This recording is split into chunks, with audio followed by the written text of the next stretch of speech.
देखो, आज की चैप्टर यानी मनोविज्ञान का दूसरा चल रहा है।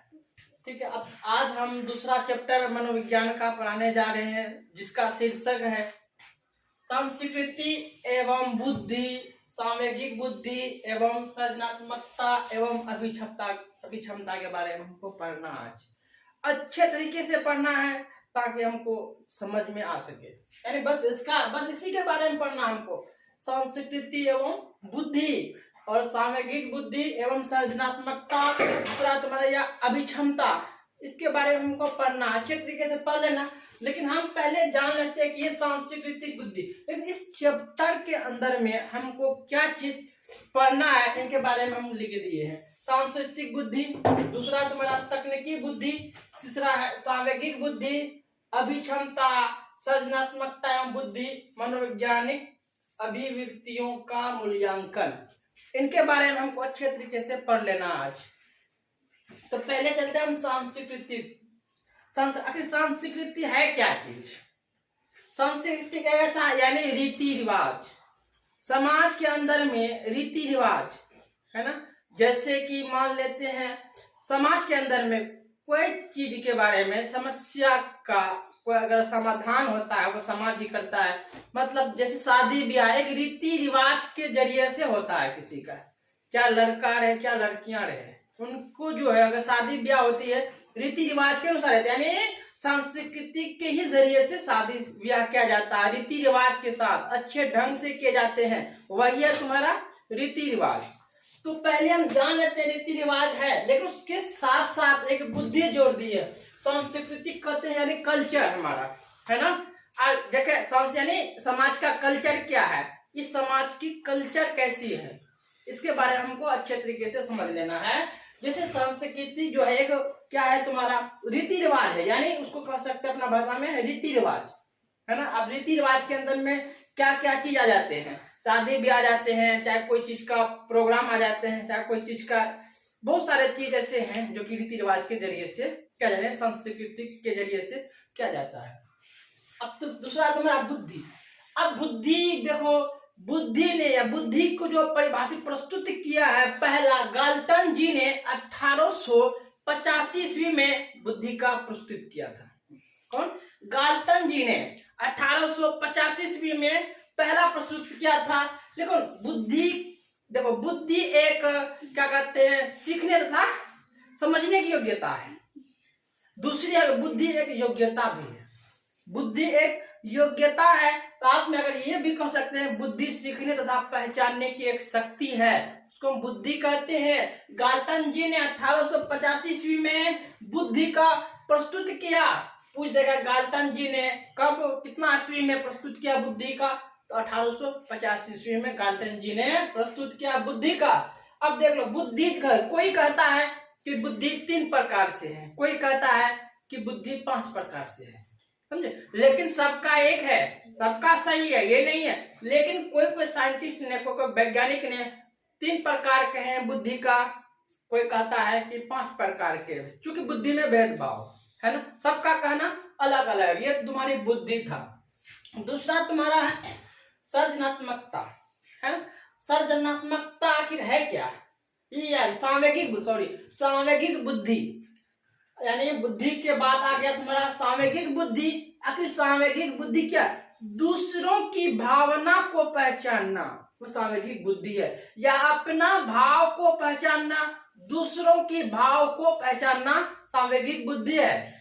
तो जैसे कि सामूहिक बुद्धि को हम संवेगात्मक बुद्धि भी कह सकते हैं, या कहो सामूहिक बुद्धि, या कहो तुम संवेगात्मक बुद्धि, दोनों एक है। चाहे ये तुम्हारा आ जाए, चाहे तुम्हारा वो पूछा जाए, लेकिन दोनों एक हैं, सामूहिक बुद्धि या संवेगात्मक बुद्धि। देख लो, सेलावी तथा मेयर ने 1990 ईस्वी में क्या किया है, सामूहिक बुद्धि का विकसित किया, मतलब दिया है। यानी सेलावी तथा मेयर ने 1990 की दशक में क्या किया, 1990 ईस्वी में यानी सामूहिक बुद्धि का उपलब्ध किया। अब बाद में, अब देख लो, जब 1990 में सामूहिक बुद्धि के बारे में जो कहा, लेकिन उतना चर्चा नहीं हुआ, चर्चा उतना नहीं था। जब उसको फेमस करने के लिए फिर जानते हैं गोलमैन ने इसे 1995 में विकसित किया। किसको? सामवेगिक बुद्धि को। तो अच्छे से समझ लो, कब 1990 में जो बुद्धि का मैन ने जो किया था उतना तरक्की में नहीं आया था, यानी उतना विकसित नहीं हुआ था। फिर गोलमैन ने इसे 1995 ईस्वी में इस सामवेगिक बुद्धि या संवेगात्मक बुद्धि को क्या क्या विकसित किया और फेमस किया।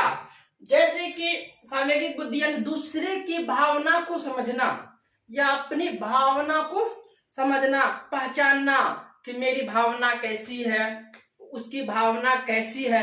भावना से ही पता चल जाता है इंसानों की, मन से ही, भाषा से, लैंग्वेज से ही पता चल जाता है इंसानों की ये इंसान कैसी होगी। तो बाद में जब इतना तरीका करने के बाद ऑब्जेक्टिव के अंदर में तुम्हारा ये भी पूछ सकता है कि मैन ने बुद्धि को कब किया? 1990 ईस्वी में किया। अब यानी सामवेगिक बुद्धि को विकसित कब हुआ? 1995 में, यानी 1995 में गोलमैन ने ही विकसित किया गया। किसका? सामवेगिक बुद्धि और संवेगात्मक बुद्धि। लेकिन एक चीज और जानेंगे, सामवेगिक बुद्धि जो है जानते हो ये संवेग से बना है। किससे? ये जो सामवेगिक बुद्धि है तुम्हारा, जानते हैं संवेग से बना है।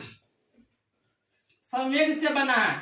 संवेग का मतलब क्या होता है? डर, भय, घृणा, प्रेम। ये कैसे, किससे बना है सामवेगिक बुद्धि? संवेग से बना है। संवेग जो है तुम्हारा क्या होता है? डर होता है, घृणा होता है, उसके बाद क्या कहते हैं? प्रेम होता है, भय भी होता है। तो ये इससे बना है, संवेग से ही क्या बना है? सामवेगिक बुद्धि, सामवेगिक बना है। संवेग से ही संवेग। या पूछा गया संवेग मतलब यानी क्या कहता है? सामवेगिक बुद्धि किससे बना है? संवेग से बना है। सामवेगिक बुद्धि किससे बना है? वो संवेग से ही सामवेगिक बुद्धि बना है। अब चलो ये तुमको समझ में आ गई है। अब जो तुम्हारा क्या जानते हो? अभिक्षमता। अभिक्षमता तुमको अच्छे तरीके से हम समझा दिए थे कि अभिक्षमता ऐसी क्षमता है जो कार्य करने की क्षमता को हम अभिक्षमता कहते हैं, या कोई काम करना ही अभिक्षमता कहलाता है। जब तक मानव या कोई व्यक्ति को कार्य करने की शक्ति होती है, क्योंकि मानव एक्टिव मानव है ना, एक्टिव मानव। कोई भी मानव घर बैठे नहीं रह सकते, उसको अच्छा ही नहीं लगेगा। अच्छा जब नहीं लगेगा तो कुछ ना कुछ काम करते रहेगा, तो वो अभिक्षमता है। काम करने की ही क्रिया को हम अभिक्षमता कहते हैं। जैसे तुम लोग एक पढ़ रहे हो, पढ़ाई कर रहे हो। पढ़ाई का मतलब क्या है? तुम एक काम कर रहे हो, एक विषय कर रहे हो, है ना, एक विषय को पढ़ रहे हो, एक सब्जेक्ट को क्या कर रहे हैं?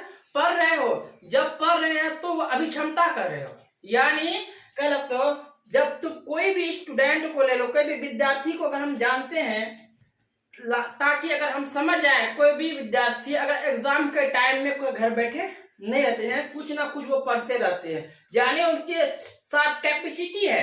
क्या उसके पास एक कैपेसिटी है, खुद का कैपेसिटी है कार्य करने का। इन व्यक्ति के पास अपना खुद कैपेसिटी होती है पढ़ने का। कोई भी इंसान को लो, अभी तुम ही लोग जैसे हो, तुम्हारे पास इतनी क्षमता है पढ़ने का, ताकि हम इतनी शक्ति है याद करने का। यूं कह सकते हो अभिक्षम काम करने की क्रिया को हम अभिक्षमता कहते हैं। किसी मनुष्य के पास अगर देखोगे या किसी व्यक्ति के पास देखोगे, एक दिन में 10 क्वेश्चन याद कर लेता है ना, शक्ति है। कोई इंसान को देखोगे 20 क्वेश्चन याद कर लेता है, कोई 30 कर लेता है, कोई 40 कर लेता है, क्योंकि काम करने की उसके पास एक शक्ति है, वही अभिक्षमता कहलाता है। चलो अब तो सृजनात्मकता। आखिर ये जो सृजनात्मकता है, लेकिन इसको गौर से समझना है। एग्जाम में अक्सर बोर्ड एग्जाम में तुमको पूछा जाएगा कि सृजनात्मकता एवं बुद्धि क्या है ना, या कहो सृजनात्मकता एक तकनीकी है। क्या है?